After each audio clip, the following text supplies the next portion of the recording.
Real estate private equity can be a really lucrative industry to work in or to start a company in, and a huge reason for that is the existence of promoted interest. Promoted interest allows an individual investor raising capital, or most often an investment or development firm raising capital, to earn an outsized percentage of the profits on a deal over and above their original equity interest, and this amount is determined by what's referred to as an equity waterfall structure. And while the details of equity waterfall structures can get pretty complex, the vast majority of these really come down to a few main principles. And in this video, I want to break down what a typical equity waterfall structure actually looks like in commercial real estate, how these structures tend to function in practice, and the math and the calculations behind these that end up driving the cash flow splits between investors on a real estate deal.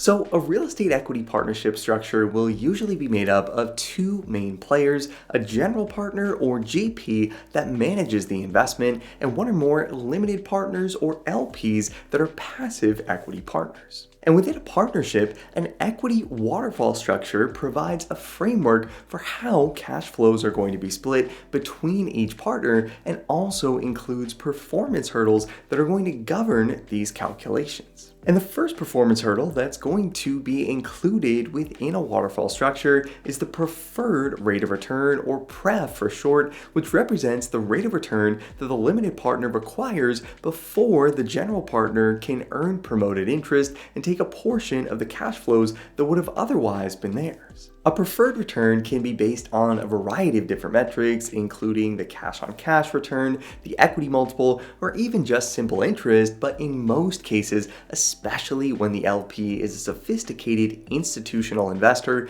this is going to be based on a target IRR. The IRR measures the annualized time-weighted return on equity invested, incorporating all cash flows on an individual deal or throughout the entire life of a fund, and usually when this is used, the preferred return ends up being somewhere between about 6% and 9% depending on deal risk and the negotiating leverage that each partner has. Now, in most cases, cash flows up to the preferred return are going to be split pari passu, or in proportion to each investor's original equity contribution, meaning that if the limited partner contributed 90% of the equity and the general partner contributed 10% of the equity, all cash flows up to the preferred return would also be split 90% to the LP and 10% to the GP. But once that preferred return is hit, this is the point where the cash flow split is going to start to change due to what's referred to in real estate as promoted interest. Promoted interest, or the promote for short,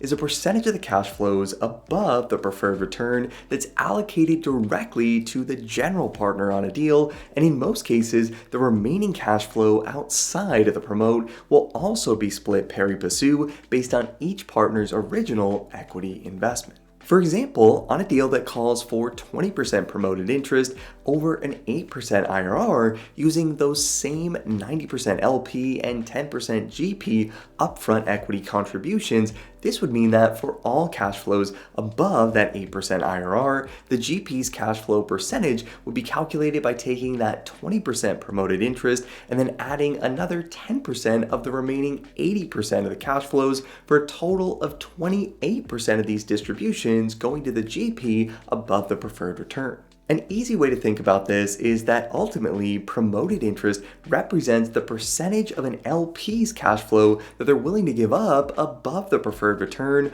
or in this case, 20% of what would have otherwise been their 90% share, dropping this to just 72% within this tier. In many cases, there will also be multiple return hurdles, each with their own unique promoted interest amounts. So there may be a 20% promote above an 8% IRR, but then a 35% promote above a 14% IRR. And again, this is intended to incentivize the GP to maximize returns. Now, for the vast majority of individual deals, the structure we just talked about is going to be used, but in some cases, especially within discretionary fund structures, cash flows above the preferred return are sometimes split based on what's commonly referred to as a catch-up structure. A catch-up essentially involves a predetermined, often 50-50 cash flow split on all cash flows above the preferred return to catch up a general partner until they're able to hit another predetermined maximum cash flow allocation. For example, in a 50-50 catch-up structure with a maximum of 20% of the cash flows going to the GP, if the partnership had distributed $1 million up to the preferred return, with $900,000 of that going to the LP and $100,000 of that going to the GP, this would call for all cash flows above that pref to be distributed evenly until that 20% GP allocation is ultimately hit. And the way that the math would work on this is that $333,333 would be distributed within the catch-up tier, with half of this going to the LP and half of this going to the GP, which would ultimately get that GP to a total distribution amount of $266,667, which represents exactly 20% of the total $1.333 million in distributions made within the partnership. And from there, once that 20% allocation is hit, all cash flows above this amount would now be subject to that 80-20 split, which essentially maxes out the GP share of the cash flows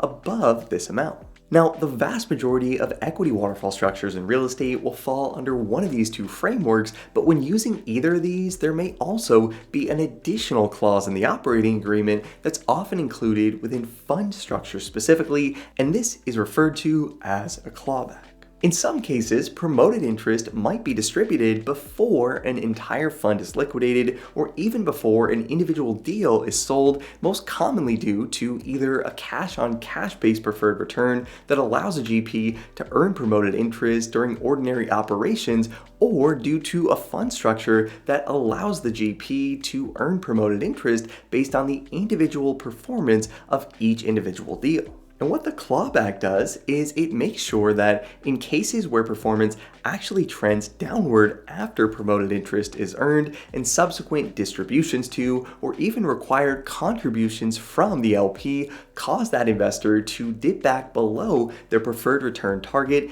this allows that LP to take back that promoted interest based on the final performance of the partnership. This type of structure most often shows up in what are referred to as American-style waterfalls used by large real estate funds, where promoted interest is earned on a deal-by-deal basis during the fund life, and the clawback makes sure that if the performance of the entire fund doesn't hit the preferred return by the time of fund liquidation, the GP will have to return some or all of their promoted interest until the LP can hit the preferred return. Now, ultimately, there is an unlimited number of ways that a partnership can be structured, and every deal is going to be a little bit different based on the agreement made between the LP and the GP and the specific language that's used within the operating agreement itself. But in my experience, these are the main frameworks that tend to show up in almost all real estate equity waterfalls. And if you want to learn more about commonly used equity waterfall structures within commercial real estate and how to model these in Excel, whether you need to calculate cash flows between partners on your own deals, or if you're preparing for an Excel modeling exam that might be given to you during the interview process, as always, make sure to check out our all-in-one membership training platform, Bring in a CRE Academy. A membership to the Academy will give you instant access to over 120 hours of video training on real estate financial modeling and analysis. You'll get access to hundreds of practice Excel interview exam questions, sample acquisition case studies, and you'll also get access to the Break into CRE Analyst Certification exam, which covers topics like real estate pro forma and development modeling, commercial real estate lease modeling, equity waterfall modeling, and many other real estate financial analysis concepts that will help you prove to employers that you have what it takes to tackle the responsibilities of an analyst or associate at a top real estate firm. And if you like this video and want to see more content on the channel on equity waterfall structures, or if you want to see a deep dive video on any of these structures individually, make sure to hit the like button and let me know in the comments what type of waterfall structures you've most commonly seen used when working on deals. As always, thanks so much for watching, guys. I hope you found this helpful. Subscribe to the channel if you haven't already to see more videos like this every single week, and I'll see you in the next video.